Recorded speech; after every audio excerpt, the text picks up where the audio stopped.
Hi guys, Robbery46 here, welcome yourselves to a comparison video. Today we're comparing MotoGP 16, or what is officially called Valentino Rossi the game, to MotoGP 17. And over the course of this video we're going to be looking at the presentation of the game itself, and more importantly the sound, which has had a big overhaul in MotoGP 17. And I will not be talking at all when we're going through the sound, so let's get on to the first part. So as you can see, we've got MotoGP 16 on the left and MotoGP 17 on the right. We're using Rossi in both cases and at Mugello. Graphics wise, there is not much between them at all. It's still based on the same engine as what Milestone have used in previous titles, so there isn't a huge difference. There's a few minor things around this track that have changed, obviously like sponsors and that, and obviously on MotoGP 16 you've got a big shadow across the track as well. But we're going to set off, and hopefully this video will do it justice, but the frame rate is a big thing because MotoGP 17 is the first MotoGP game on consoles to run at 60 frames per second. Now, obviously it's been running on PC at 60 FPS for years, but it's the first time consoles have hit 60 frames per second. Like I said, I hope the video does it justice compared to the 30 frames per second of MotoGP 16. Now, if you've been playing MotoGP 17 a hell of a lot like I have, I urge you, just go back and check out Valentino Rossi the game, because it's actually really noticeable. When I was recording for this video and jumped back on Valentino Rossi the game, or MotoGP 16, whatever you want to call it, it was really noticeable. It actually made my eyes go really weird because obviously MotoGP 16 is 30 frames per second and my eyes have got used to MotoGP being at 60 frames per second. But it is really noticeable if you go back and actually try and play MotoGP 16. It's something that, going from MotoGP 16 to 17, I didn't really notice a huge amount. I know that everything felt a bit smoother, but you can really notice it when you go backwards. So if you go back to MotoGP 16, you'll definitely notice the frame rate drop. But with the graphics and that, there are like a few differences. Like on the outside of the final corner, you've got the Italian flag as opposed to just grass and then gravel. But overall, graphics are very similar. But we'll watch each lap individual, and I'll try and kind of show in the video what I'm actually talking about with the frame rate. So we're actually going to start off with the lap of MotoGP 17 first. So here we go with MotoGP 17 on the Yamaha around Mugello. Don't worry, this isn't going to be the part where I'm going to be talking about sound, so I will be talking a little bit over the next few minutes, but when we get to sound I will completely shut up and we'll compare the sound of all the bike manufacturers from both games. But obviously watching this now, it's running at 60 frames per second, everything feels nice and smooth. One kind of difference I have noticed between the two is MotoGP 16 you can move from side to side a hell of a lot, well, a bit quicker than what you can in MotoGP 17. Changing direction in MotoGP 16 is easier. That's because MotoGP 17 is more based off of Ride 2 physics than MotoGP 16.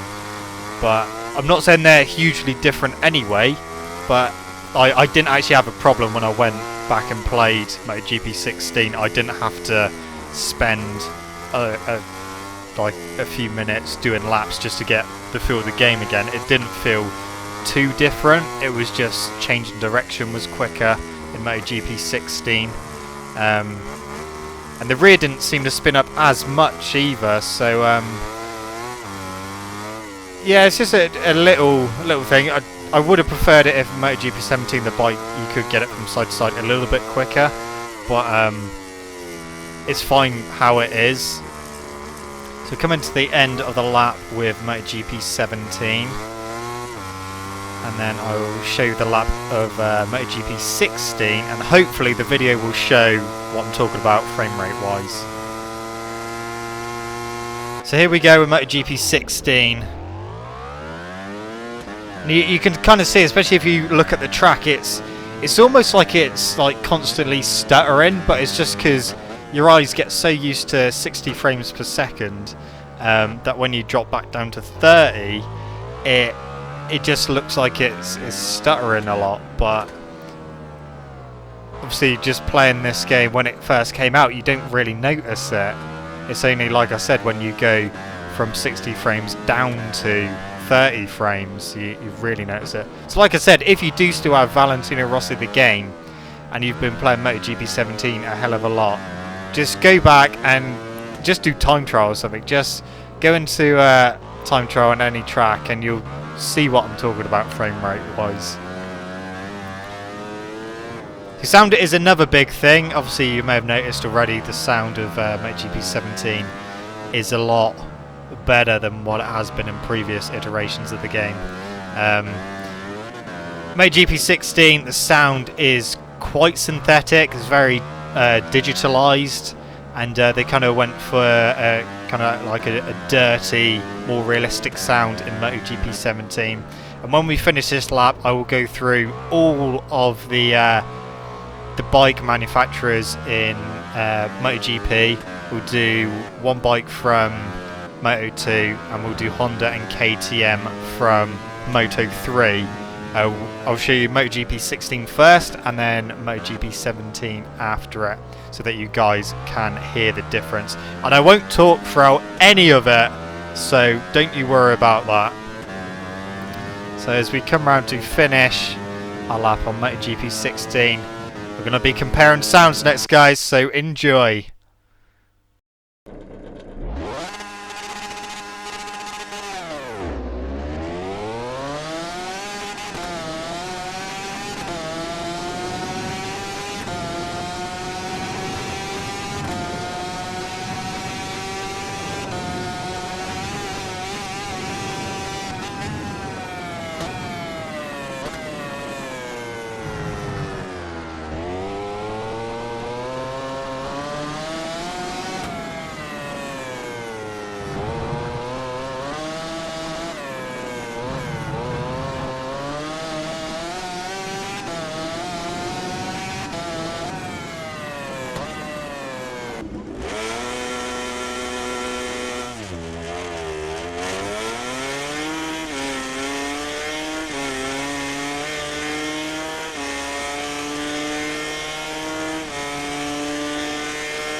Okay, so hopefully you guys listening to the sounds, you'll realise how much of a difference there is between the games. Milestone really working a number on the bike sounds for MotoGP 17. Of course, there is still improvement to be had, but the improvement we've had from 16 to 17 is a really good improvement. It adds so much to the game having real decent sound as well, so it's definitely a big bonus having better bike sound, so hopefully year by year the sounds will get even better still. But that's a little comparison video I decided to do for MotoGP 16 versus MotoGP 17. Like I said, graphics, there isn't a hell of a lot different between them because they're running on the same engine. Difference being MotoGP 17 runs at 60 frames per second and MotoGP 16 runs at 30 frames per second. So MotoGP 17 is a lot smoother when you're playing. Everything just looks a bit smoother. Lighting and that is pretty much the same, apart from obviously the big shadow on the straight to Mugello. Tracks have all been updated in MotoGP 17 as well, like the big bump that was in the straight on MotoGP 16 where you pretty much almost took off when you're going down the straight. That has been flattened out. And just some like curb changes and aesthetic changes really to the tracks themselves, and obviously Catalunya running the revised layout. On PS4 they've actually had an update to go back to the F1 chicane, which is what they ended up using in real life, because the chicane that they initially put in specifically for the MotoGP guys, it was actually unsafe because bikes would crash in there. It was bumpy on the way in, really unstable the bike, and yeah, people were crashing going in and their bikes were sliding straight across the chicane, which wasn't safe. So they went to the F1 chicane. They had the MotoGP chicane in MotoGP 17 on PS4. I believe they've actually had an update to put the F1 chicane back in. We haven't actually had that on Xbox at the moment, which is a bit weird. We would have thought that we would have done all the updates at the same time, but hopefully it's coming soon. So content-wise for both games are very, very similar. There are a few differences. Obviously with Valentino Rossi the game, you had flat tracking in there that you could do at Rossi's Ranch. You had drifting that you could do in a Ford Mustang.